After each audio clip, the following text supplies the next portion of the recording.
The NHL finds itself in quite the predicament right now, much like most sports are with this COVID-19 pandemic causing suspensions, causing delays, and so on and so forth. But what's interesting with the NHL is they was close to the season ending. There's teams with 68, 69, 70, 71, 72 games played. Roughly, 10 to 15 games left to be played by most teams here to end the season, and then playoffs start. There's been a lot of rumors, but what do you do with that?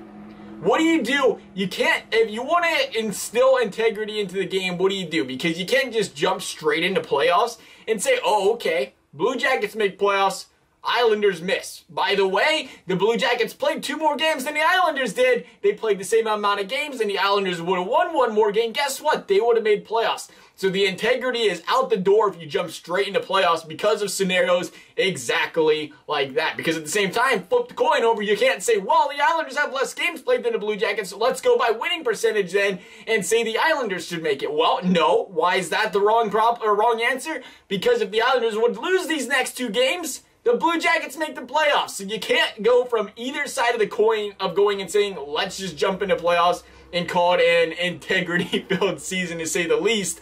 But you don't want to skip playoffs, right? You don't want to have this entire season go to a waste and say, you know what, we'll just throw it out the window. We don't even worry about it. Just like you don't want to go out and say, let's have a tournament going into the playoffs and determine who makes it. Like, no, excuse me. These teams played 70 games this season and they worked their tails off to get into a playoff spot. You don't just get the team that's been playing good hockey for the last month but sit in 6th place in the division a chance now to win a Stanley Cup. No, they didn't play the whole season that way. They don't deserve it. So where do you go? For me, the answer is it's easy. And it probably won't happen. But the answer is easy. You make playoffs as long, it depends where this pandemic goes, I guess. But if you can play hockey by July, you finish out the season. You finish out the season, you end by the end of July, you finish it out, you play playoffs August, September. You consider August, September, you ended around there. We don't need 6 days off between Stanley Cup games. I'm sorry. Give them back-to-back games. You don't even have to be back-to-back games. Give them a game, day off, game. You can fly through the playoffs, but for some reason, playoffs come around, teams need 2-day breaks. Get rid of that. You can speed the playoffs up. Probably have it done close to the end of September. And then what? Next season comes around in October. You're probably not starting then. Give the teams a month off. You want to give them a month? You give them a month. Shorten next season. The answer to me is finish the playoffs out, shorten next season. You can play 60 games next season if you plan for it. It's not like the NHL hasn't had lockouts before or cases where they haven't played 50 games, 55, 60 games.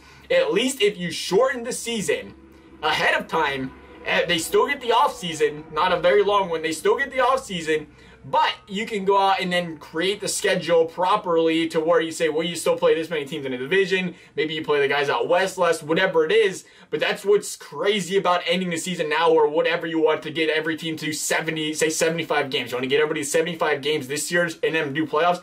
That's great.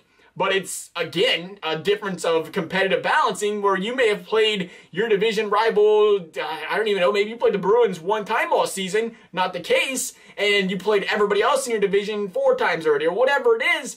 Well, guess what? You missed out on playing the best team in your division 3 times, and for that reason, you have a better chance of, hypothetically, making playoffs. At least if you can balance that out going into next season, again, that fixes the problem. You shorten a season 55, 60 games. You go to playoffs, you continue on as B. At least this way, it's not, it's not great to shorten a season, but at least you're not wasting an entire this season, and you're, to an extent, keeping the integrity of the game into existence here. That's my opinion on it.